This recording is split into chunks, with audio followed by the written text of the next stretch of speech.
गावठी कट्ट्यासह 3 आरोपींना स्थानिक गुन्हे शाखेच्या पथकाने घेतले अवधान परिसरातून ताब्यात। स्थानिक गुन्हे अन्वेषण विभागाच्या पथकाला धुळे शहरापासून काही किलोमीटर अंतरावर असलेल्या अवधान परिसरामध्ये गावठी बनावटीचा कट्टा हा विक्रीसाठी आणण्यात येणार असल्याची माहिती मिळाली होती।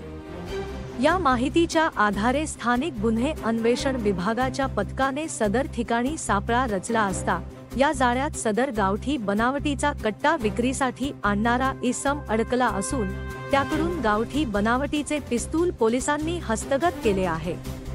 त्याचबरोबर त्याकडून जिवंत कारतुसे देखील पोलिसांनी हस्तगत केले असून हा गावठी बनावटीचा कट्टा विकत घेण्यासाठी येणाऱ्या दोघांच्या देखील पोलिसांनी मुसक्या आवळल्या असून जवळपास 70,000 रुपयांचा मुद्देमाल देखील या कारवाई दरम्यान पोलिसांनी हस्तगत केला आहे।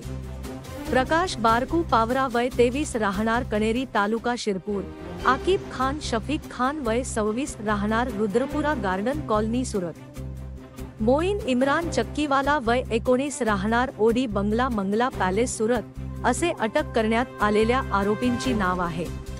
त्यांच्याकडून एक गावठी कट्टा, एक बजाज मोटरसायकल, 4 जिवंत कारतूस आणि रोख रक्कम जप्त करण्यात आली आहे।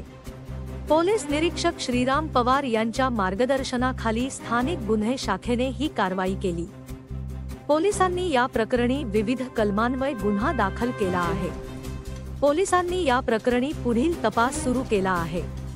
पोलीस आरोपींकडून या प्रकरणातील इतर सदस्यांबद्दल माहिती घेण्याचा प्रयत्न करत आहेत। या कारवाई संदर्भात धुळे जिल्हा पोलीस अधीक्षक श्रीकांत धीवरे यांनी माहिती दिली आहे।